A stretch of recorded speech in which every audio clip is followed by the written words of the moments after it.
Actually, I will.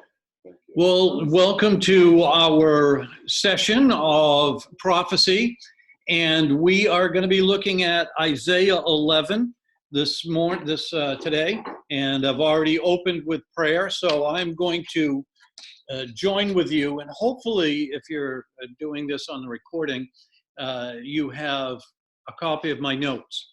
If you look at this and you don't have my notes and you would like a copy of my notes, you can always send me an email. So that would be scarboroughfreebaptist@gmail.com. scarboroughfreebaptist@gmail.com. If you send me an email and tell me that you want the prophecy notes, I can give you the prophecy notes. These are going to be entitled Isaiah. The former one was called Daniel. So Isaiah, we're looking at chapter 11. Now, I'll start off on verse 1 and 2, but we're not going to spend a whole lot of time there. So Isaiah 11:1 says, "There shall come forth a shoot from the stump of Jesse, and a branch from his roots shall bear fruit. And the Spirit of the Lord shall rest upon him, the Spirit of wisdom and understanding, the Spirit of counsel and might, the Spirit of knowledge and the fear of the Lord." So that's verses 1 and 2 of Isaiah 11. And that begins with the first advent. And in other words, the first advent is when Jesus came as a baby. And it says, "There shall come forth a shoot from the stump of Jesse." Remember that it came through David, the line of David, and through Judah and so forth. So this is talking about through Jesse, which was David's father. So it's still the same line. And think of a perennial. So you've worked with plants before, you know the difference between annuals and perennials. So annuals, you have to plant every year. Perennials they're always there. It's like a bulb, and you plant a tulip bulb, and a tulip is a perennial, which the word perennial means ongoing. And so that's what the stump is. Now, there are some trees that you can cut down the stump, and what do? They'll start branching out from the roots or from the stump, and you haven't really killed it. You've only just cut it back tremendously, but it is always there. So regardless of who died, if you're talking about Jesse or you're talking about David or any of the descendants after that, obviously they're all going to die, but they all have people in that line that are eventually going to be born. And so that's why the first kind of verses talk about that. "There shall come forth a shoot from the stump of Jesse, and a branch from his roots shall bear fruit." So when a shoot comes up from the stumps, if you know anything about plants, their food comes from their roots. Now, eventually a full-grown plant will catch the sun, and you do photosynthesis and all that stuff, and the leaves will produce sugar, and then they extend it to the roots, and the roots are used for storage. And when the tree goes through a growth spurt, then the roots will send that nutrients, that sugar, back up the stump, and then it will break forth. That's why maple syrup, that's why you tap the trees. It's the sugar that's going up from the roots up to the leaves. That's why you do it in the springtime, because the roots have to send the sugar up to the leaves to start growing, and so it goes for a whole nother year. But anyway, so perennial. So think of perennial. So that's what verse 1 and 2 is. It's talking about eventually there will come a Messiah from the root of Jesse. So I don't want to spend too much time on that. So let's look at verses 3 and 4. We're definitely going to spend some time on verses 3 and 4. So starting in verse 3, and I'll read those two verses. "And his delight shall be," so remember, we're talking about that which was going to come from the root of Jesse.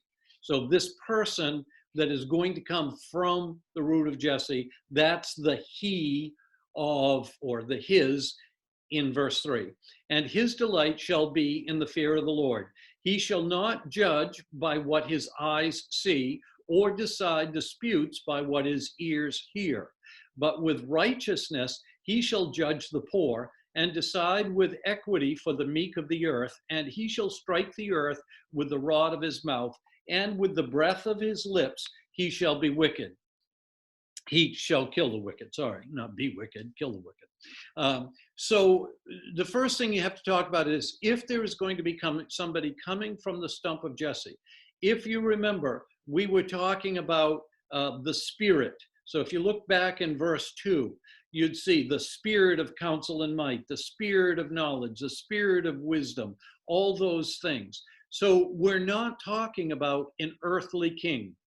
We're talking about a divine king, because his wisdom and his might and all that, his wisdom and judgment, all that thing is guided by the Spirit. And so we know that earthly kings cannot do what is being done in verse 3. It says, he shall not judge by what his eyes see, or decide disputes by what his ears hear. People, humans, have to judge by their eyes and their ears. They don't know. If two people came in front of you and were arguing about who owes who money or who caused the accident, you have to hear them, or you have to see a videotape or a reenactment or something like that, and then you decide who is guilty or not. You can't just decide without seeing or hearing the facts. But God can. God does not need eyes or ears to decide things in true judgment, in true wisdom and righteousness. So again, this person that is coming along has to be divine. It cannot be just your average king. And I don't know how many, I didn't count, but in between Jesse and Jesus, there were many kings of Israel, but none of them fit this category. So, and none of them have since the time of Jesus either fit that category. So that's how we know, starting right off, we know we're talking about the divine coming Redeemer.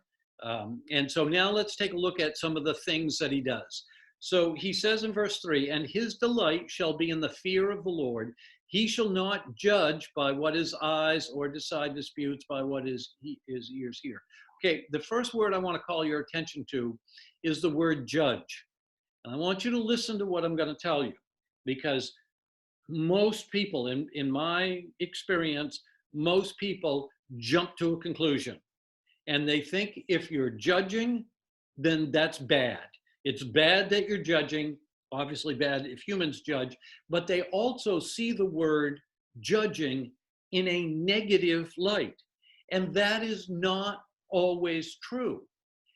The word, and the word that's used for judgment, has about 10, I didn't count them, and I can't remember exactly, but in the commentaries and the Bible dictionaries I was using, it tells how many other words that this Greek word was translated into that we say judge.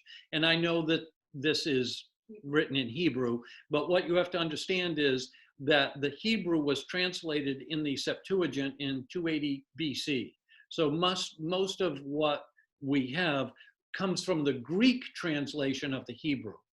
And so the versions that a lot of us read were actually translated from the Greek, which was translated from the Hebrew. But anyway, it doesn't really matter whether you use Hebrew or Greek, but as many times as that word in either Greek or Hebrew was translated, it has a multitude of meanings. And sometimes the meanings mean distinguish or evaluate. So everybody judged today. Everybody may pass judgment today. When you got up, one of the first things you did was you judged what you were going to have for breakfast. Were you going to have cereal, or were you going to have an egg? You passed judgment on the egg. Today, I think I'm going to have cereal. Okay? No big deal. It's not the end of the world. But you did judge, and then you got dressed, and you discriminated. You probably would never put it that way, but you discriminated. I'm going to wear this shirt instead of that one. I'm going to put on this dress instead of the others. I'm going to choose this pair of shoes and I'm not going to choose those. So you discriminated.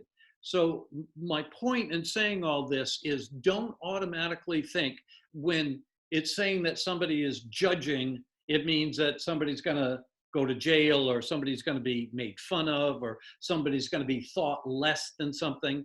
You don't think that one pair of shoes is any lesser than another one. It just doesn't match. You know, it's not that cereal is any lesser and you know, if you choose an egg, it's just, well, you had eggs 5 days in a row and you want to have cereal today.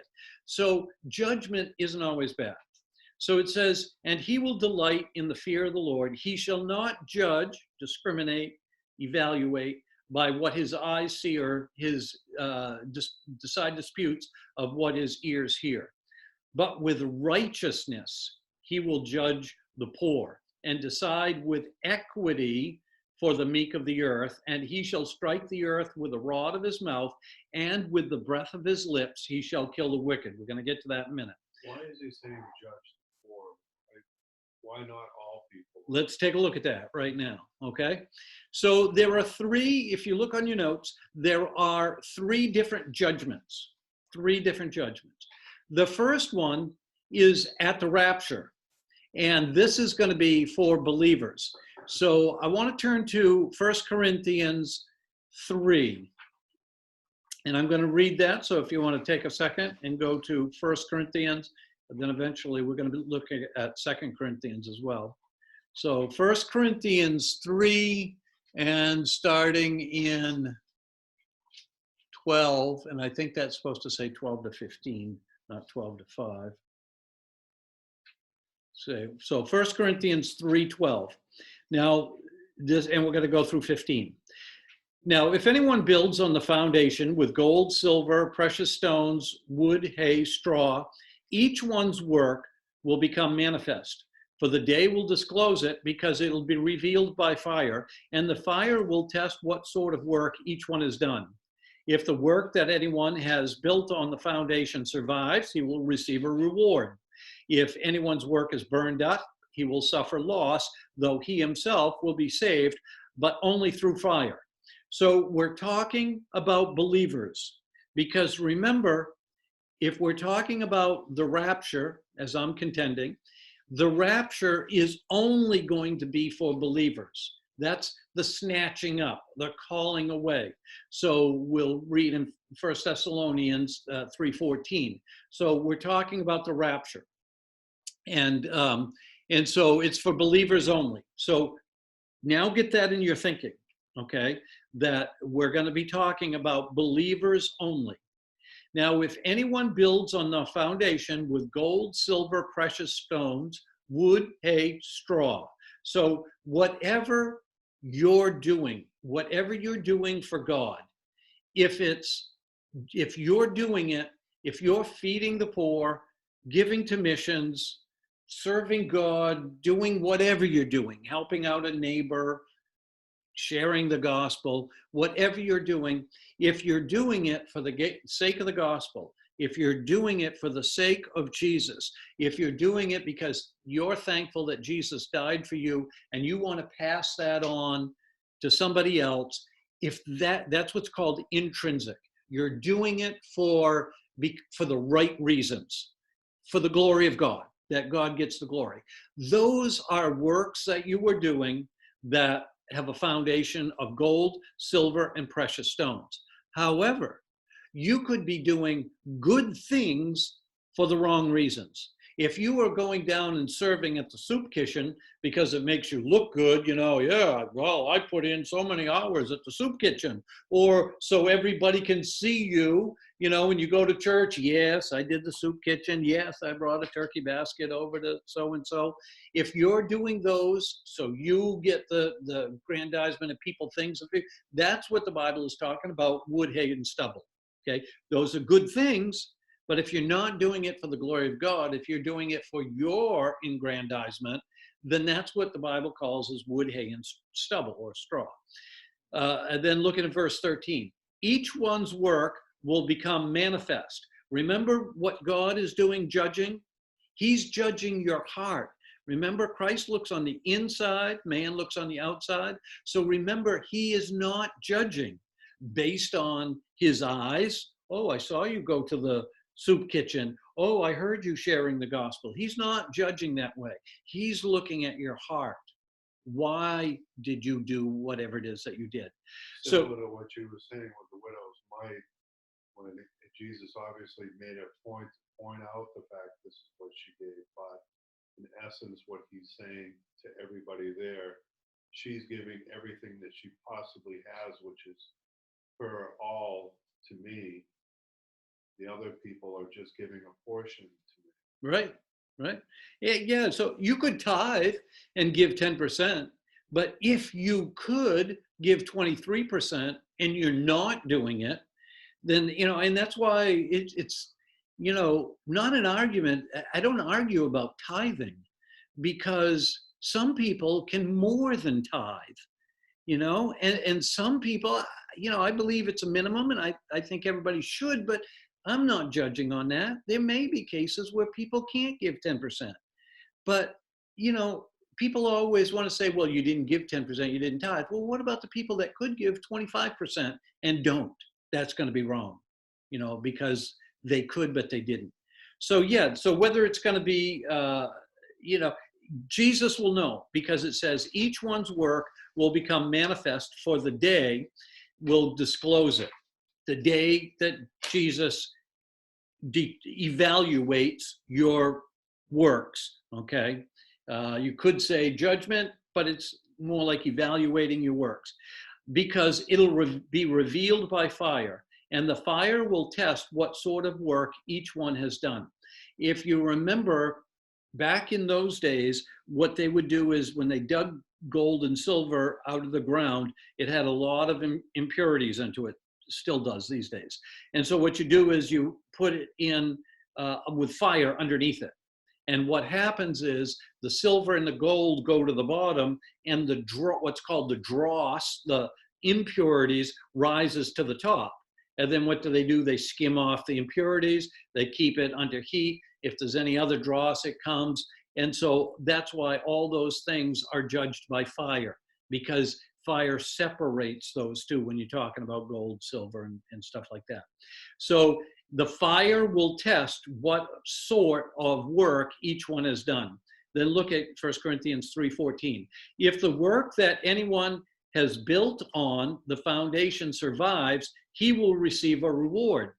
God's going to say, well done, thou good and faithful servant. You are going to receive a reward. The Bible, and I'm not going to go into it here, but the Bible talks about different crowns, a soul winner's crown, crown of faith. There are a number of different crowns. Those are going to be your rewards for doing the intrinsic word of doing it because it brings glory to God. If anyone's work is burned up, he will suffer loss. But get this. This is what you got to get. Though he himself will be saved, but only as through fire. So remember, we're talking about Christians, and they're still going to be saved, but they're not going to get any rewards. It's going to be like they went through a fire sale. They'll still be saved. They're not going to lose their salvation. They're not going to be kept out of heaven in this particular thing right here, because they were raptured. That's when that judgment is going to happen. So there'll be one judgment. There'll be three judgments, but this first judgment we're looking at is going to be in right after the rapture. So let's continue on where it goes to 1 Corinthians 4, 1-5. Yeah, go ahead. So if I know that when the rapture comes, those who are dead in Christ will go first, and then we'll meet them in the air with Jesus. If someone's already died, have they been judged yet? I don't believe so, because I think it's going to, according to what I see time-wise, it all happens at the rapture. Now, some did when Jesus was on the earth, because the Bible talks about the graves being broken open. When Jesus rose from the dead, the graves were opened, and some of them walked around Jerusalem and were seen by many. Yeah, and I think those were the one people that had died when Jesus was on the earth.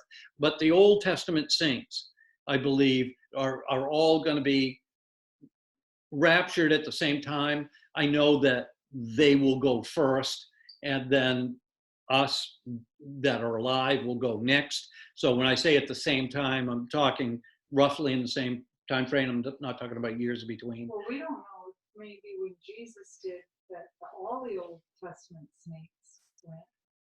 I don't think there's evidence for Some or that. something? Yeah, some. It doesn't say all. It actually says many. It doesn't say all. So, but I think that during the rapture is when they're going to go up. So And- people could be in heaven, right? Well, not in Abraham's bosom or wherever, paradise. Right. That they're running around not judged yet. Not evaluated yet. Yeah, Okay. I prefer to use the word evaluated Sure. because of the negative. So like when Matt passed away in March, does that mean she doesn't go to heaven until rapture? She's in what's called Abraham's bosom right now. Or paradise. In paradise Jesus said would be you'll another. with me in paradise. Right, that would be another name for the same place. Heaven is not ready yet. Heaven is not there yet. It's still being worked on. So it's kind of like a holding place. And there's one also. But There's it's nobody still in there's part of nobody in eternity. hell either. There's nobody in hell either. That's the same thing. That's Hades.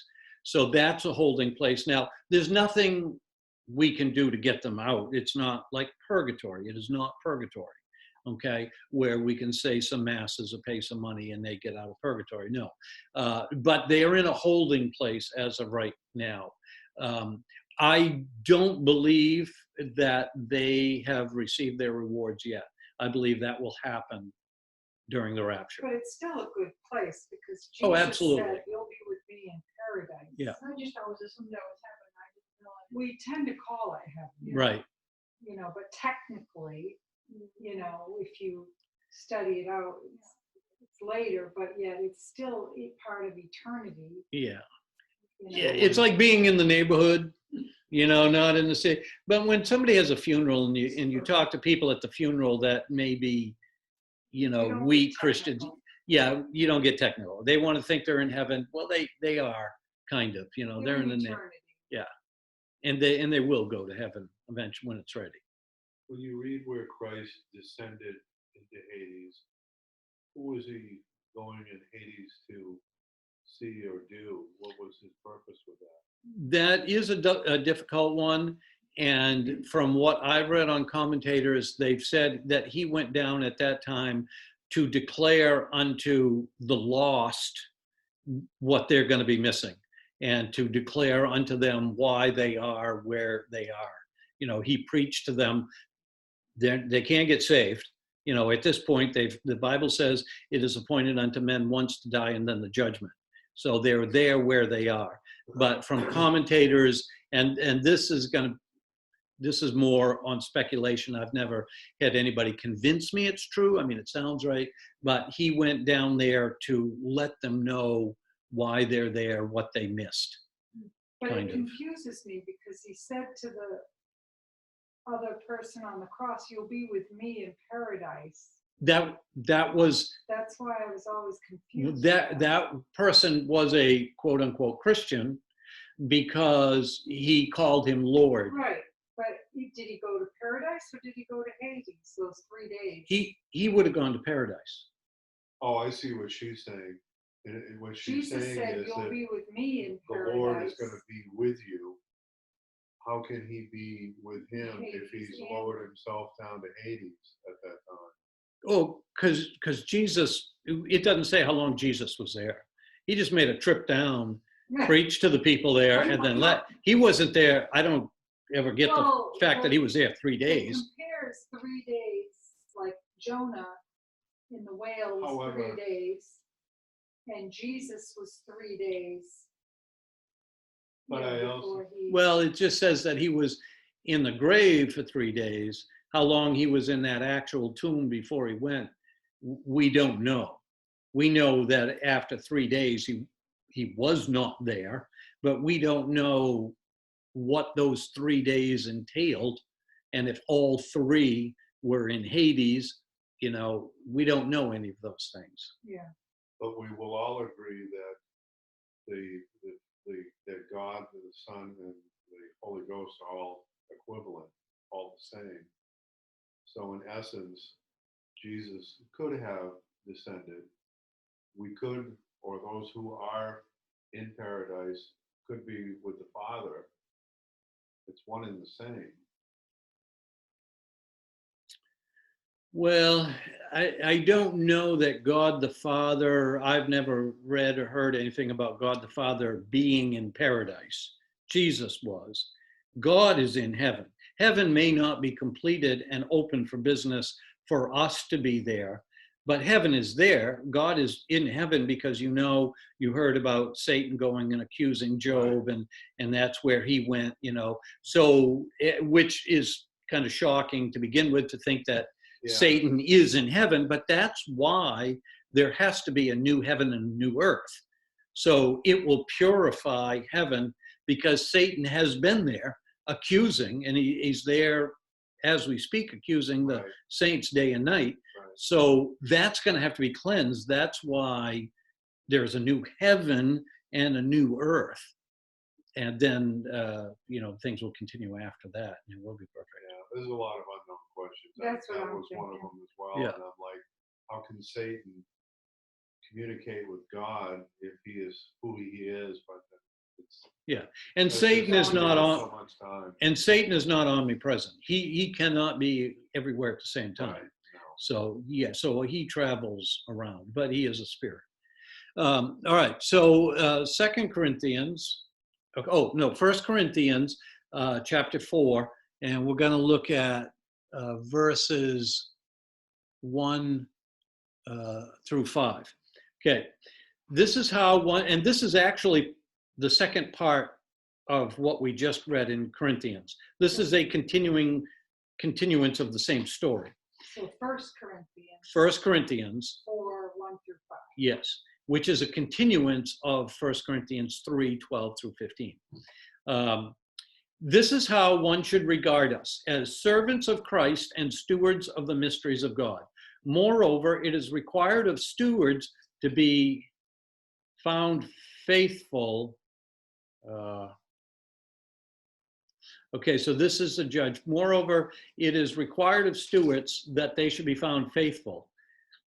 But with me, it is a very small thing that I should be judged by you or by any human court. In fact, I don't even judge myself, for I am not aware of anything against myself, but I am not thereby acquitted. It is the Lord who judges me. Okay, therefore, and then verse 5, therefore do not pronounce judgment before the time. So we're talking about the time that Jesus judges us. Therefore, do not pronounce judgment before the time, before the Lord comes, who will bring to light the things now hidden in darkness and will disclose the purposes of the heart. Then each one will receive his commendation from God. So remember, this is going back to chapter 3, the verses we read. And so he's saying that, first of all, Paul is saying, don't pronounce judgment on me before the time, because you're going to be judging by sight and sound, and that's not correct. Before the Lord comes, who will bring to light. So when he comes in the rapture, he will bring to light the things now hidden in darkness. So the things that you're doing, is it gold, silver, and precious stones, or is it wood, hay, and straw? Okay, we don't know. But Jesus will know at that time. So he says, therefore, do not pronounce judgment before the time, before the Lord comes. He will bring it to light, the things now hidden in darkness. So Jesus will reveal what you were doing. You may fool yourself and think that you're doing gold and silver, but Jesus really knows you seriously more than you know yourself. And if he says it's wood, hay, and stubble, it's wood, hay, and stubble. You can argue all you want. You're not going to win that argument, because he knows your heart. You may argue with yourself and say, oh, yes, I'm doing this for the glory of God. But Jesus knows your heart. So he says, the Lord, when the Lord comes, he will bring to light the things that now hidden in darkness and will disclose the purposes of the heart, because that's what he's judging, is the heart. Then each one will receive his commendation from God. That's when you're going to hear him say, well done, thou good and faithful servant. You're in heaven, so there's a pretty good chance you did something right. I mean, you certainly made that decision, but hopefully, and I know this doesn't fit all Christians, but hopefully if you're sincere, having asked Jesus to be your Lord, hopefully there's going to be some works. And we get into that whole thing, where James says, you're not saved by your works, but you're known by your works. That's kind of how you can tell if you're doing things, by the fruit of your life. So again, we don't judge people, but Jesus is going to. So, and this brings it there. Now let's look at 2 Corinthians 5, 1 through 10. So I know this one's a little bit longer, but I want to do the whole thing. 2 Corinthians 5, 1 through 10. For we know that if the tent, and this is perfect, this is talking about when we get raptured.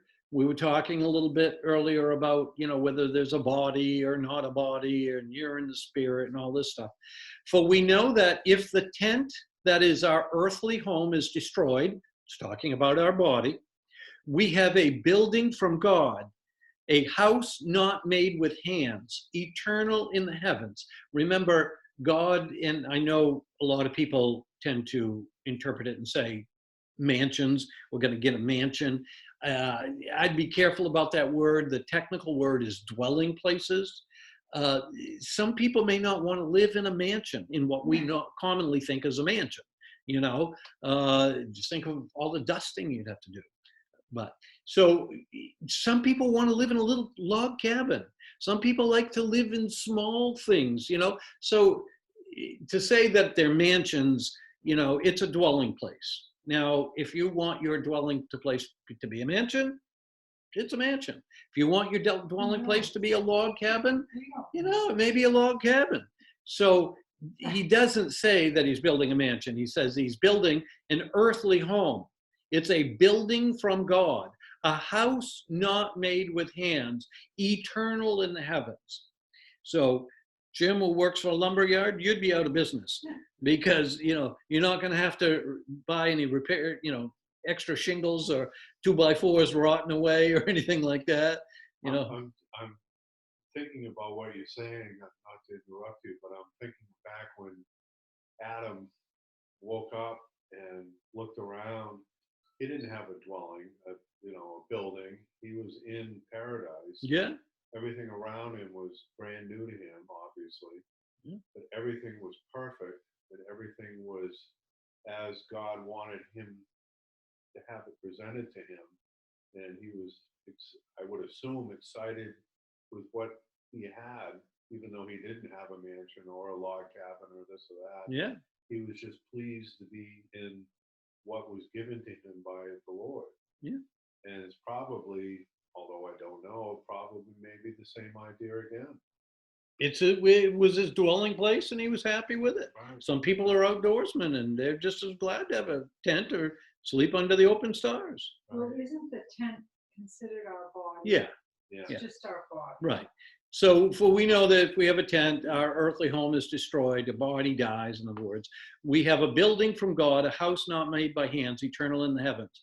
For in this tent we groan, longing to put on our heavenly dwelling.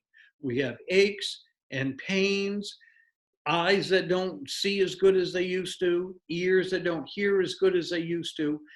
We groan, our body groans. If indeed putting it on, we may not be found naked. So we have a heavenly dwelling. So now the dwelling is kind of talking instead of the tent like your body.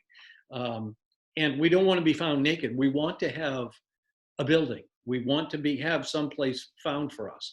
Verse 4, for while we are still in this tent, in other words, while we're here and walking around on earth, we groan. We're being burdened. Not that we would be unclothed, but that we would be further clothed, so that what is mortal may be swallowed up by life. We have burdens. We worry about this. We worry about that. We groan. You know, I like living. I enjoy living and seeing different things. But, you know, the martyrs died saying, I'm going to a better place. You think you're killing me and you're doing something bad to me. And that was a great testimony in the Middle Ages. Great testimony.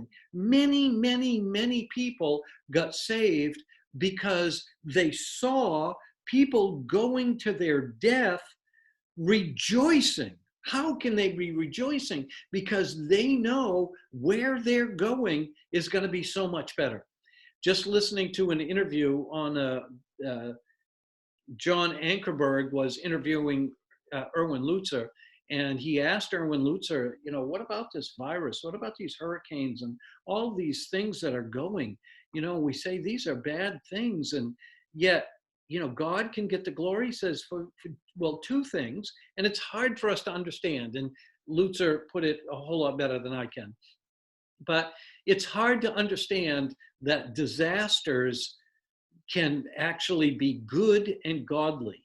And what he explained was, first of all, the testimony to other people. He said, you look at a lot of those people that are Christians that are going through these things, and they're praising God. And that in and of itself is a testimony. And people are actually turning to Christ, because when other people are in despair, Christians are not in despair. And so that's one thing. And another thing is they're going to a better place. They're going to heaven. You know, I mean, you ask a lot of Christians, you want to go to heaven or you want to stay right here, you know? And most Christians say, I'm ready to go. You know, I'd just soon go right now. Now we'll miss our family and we'll miss, you know, the football game that we had tickets to 3 days from now or something like that. But, you know, really, when you think about it, no more pain, no more suffering. And so that's what Paul is talking about here. It says, so he says, while we're still in this tent, we groan, but we're looking forward to leaving our bodies behind. Verse 5, he who has prepared us for this very thing is God, who has given us the Spirit as a guarantee. In other words, our home is guaranteed. The Spirit has sealed us, has given us a guarantee. My son is buying a house. What did he have to do? He had to put a down payment. That down payment said, I guarantee you that when all the paperwork gets done, I will pay you the rest of the money to get this house. So it's the Spirit is many times talked about being sealed or being a down payment. And in verse 5, he says, the Spirit is our guarantee. Verse 6, so we are always of good courage. We know that while we're at home in the body, we are away from the Lord. So it gives us courage to know that, yes, I know, you know, while we're in the body, we're away from the Lord. Not to say that Jesus isn't with us and the Holy Spirit isn't in us. Yes, it is. But we're not in that heavenly abode yet, is what he's saying here. For we walk by faith, not by sight. If we walk by sight, we look at our body and say, here it is. It's still here. Oh, you look in the mirror, that's an ugly face. You know, you look down at your leg and it's wearing a brace, or it's one leg short of the other, or you got hair falling out or teeth falling out or something. So we're to walk by faith, not by sight. We don't walk saying, what an ugly person I am. We walk by faith and saying, I'm doing God's will. I'm doing what he wants me to do. That is going to be gold and silver. If we are truly doing his will for his purposes, that is gold and silver and precious stones, not wood, hay, and stubble. So we're walking by faith if we're doing what he wants us to. So we don't worry about these bodies. He goes on in verse 8, yes, we are of good courage, and we would rather be away from the body and at home with the Lord. I'd rather be with Jesus, yes. But whether we are at home or away, we make it our aim to please him. If it's God's will, why don't Christians commit suicide? Because if it's God's will to do something, we're better off pleasing him. He wants us to share the gospel with so-and-so. He wants us to help relieve somebody's suffering. He wants us to go on a missions trip. It's better to please him than to be with him. To obey is better than to sacrifice. Even when you're talking about your own body, it's better to obey him. He's got this job for you, do it. That's better than sacrificing yourself. Verse 9, so whether we're at home or away, we make it our aim to please him. And in verse 10, for we must all appear before the judgment seat of Christ, so that each of us may receive what is due for what has been done in the body, whether good or evil. And this again is talking about those rewards. So there's that judgment. So that's the rapture. And that is the judgment that can be a good thing. So we're getting our rewards. The second judgment is the sheep and the goats. And we find that in Matthew 25, 31 through 33. Now, the thing about the sheep and the goats, and I will say that for many, many years, and really until I started studying prophecy, I didn't know that this was not talking about the rapture. I always thought that the sheep and goats were talking about the rapture. Well, here to judge is to distinguish. So Matthew 25, 31 through 33. Matthew 25, 30. When the Son of Man comes in his glory and all the angels with him, that's not the rapture. Okay, when the Son of Man comes in his glory and all the angels with him, then he will sit on his glorious throne. We're talking about the end of the tribulation, the beginning of the millennium. Before him will be gathered all the nations, and he will separate people one from another as a shepherd separates the sheep from the goats. And he will place the sheep on his right hand, but the goats on the left. Then the king will say to those on his right, come, you who are blessed by my Father, inherit the kingdom prepared for you from the foundation of the world. So that's the judgment of the sheep and goats. That's another judgment. And then finally, the great white throne judgment. And I'll finish on this one for tonight. And there, obviously, you can look and see the judgments that we're just talking about in the diagram below. And it shows the time frame of when those are going to go. So look at the white throne judgment, and we're looking at the book of Revelation, chapter 20, and verses 11 through 15. Then I saw a great white throne and him who was seated on it. From his presence, earth and sky fled away, and no place was found for them. And I saw the dead, great and small, standing before the throne, and the books were opened. Then another book was opened, which is the book of life. And the dead were judged by what was written in the books, according to what they had done. So notice there's two books here. Only one of them is named, the book of life. So first of all, if your name's not written in the book of life, you are not a Christian.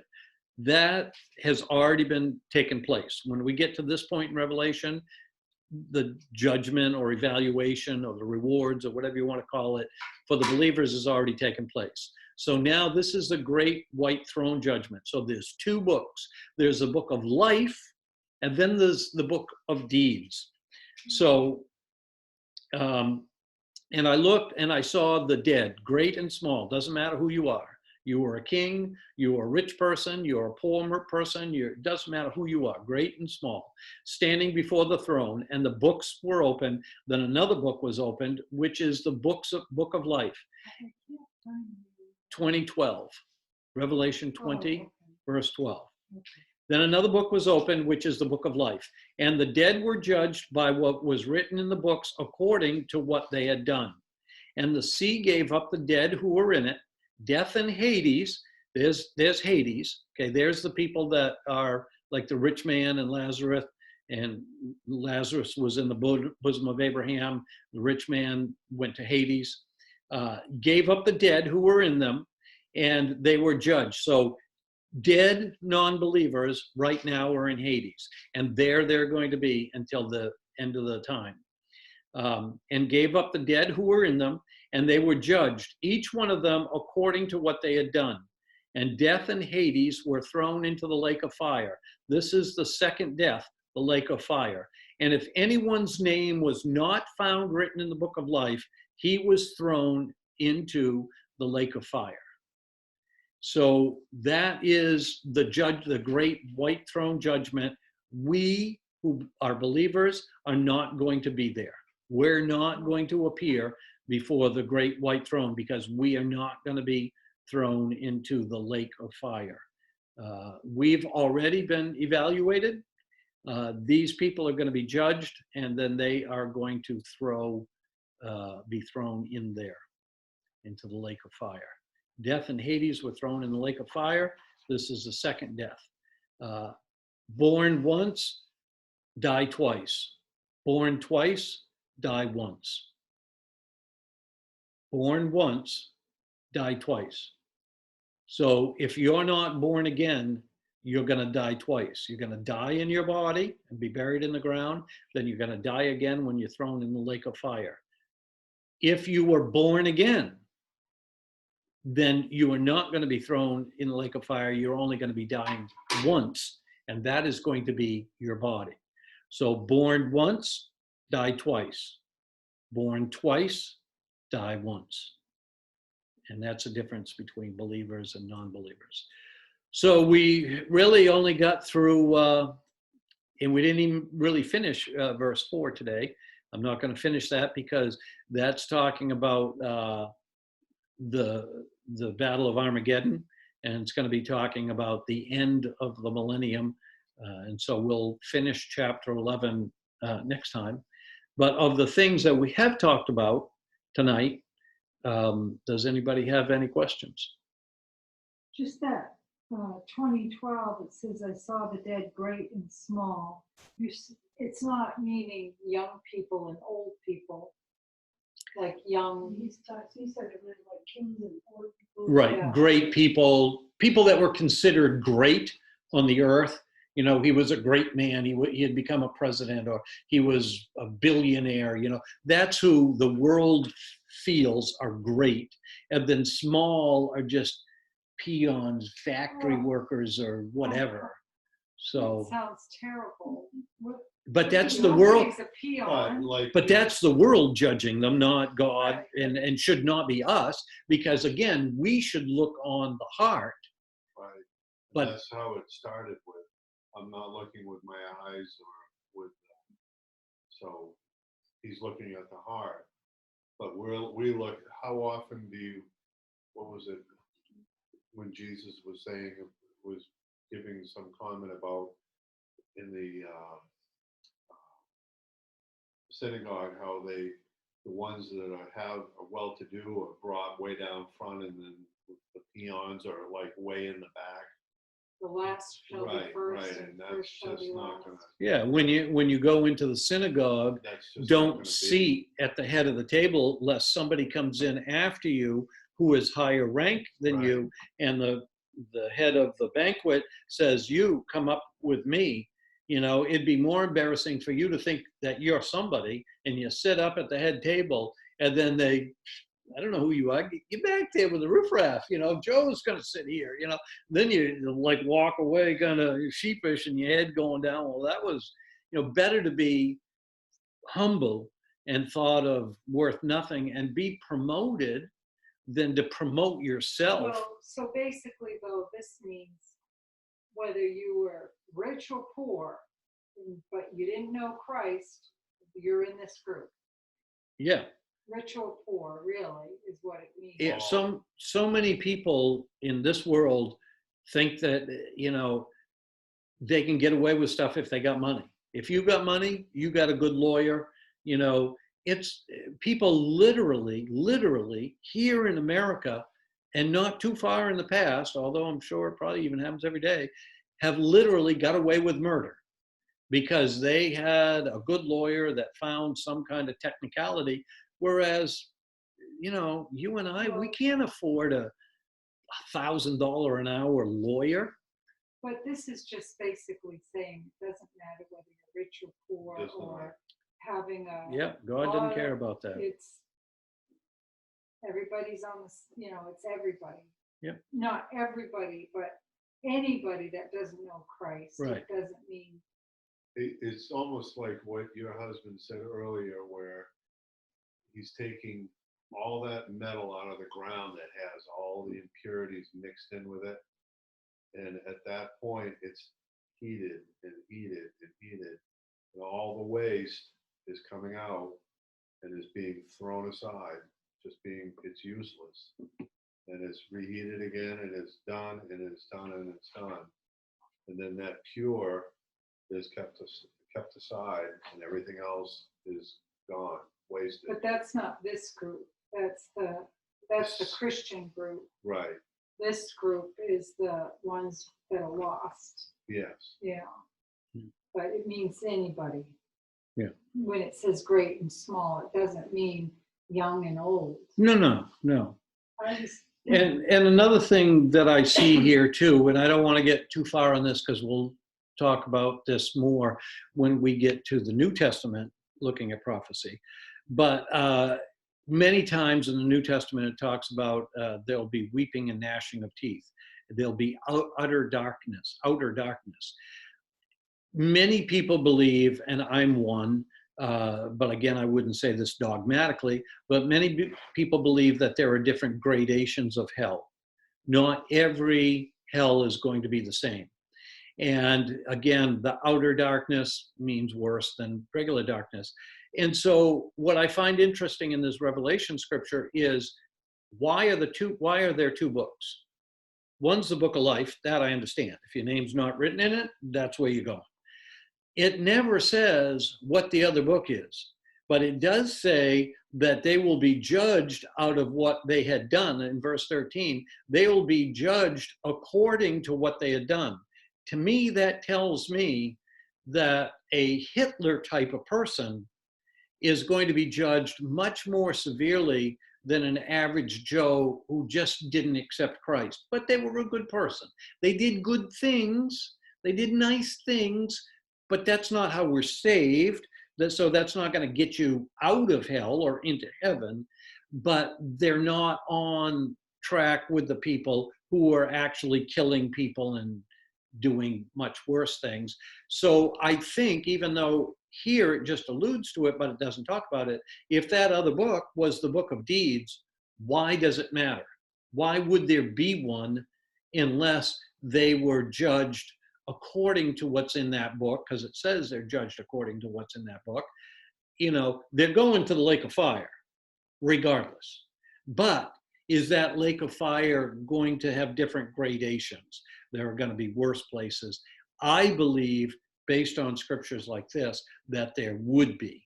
That's interesting because when you hear Jesus make the comment to Judas, better that he had never Right. been born. Yep.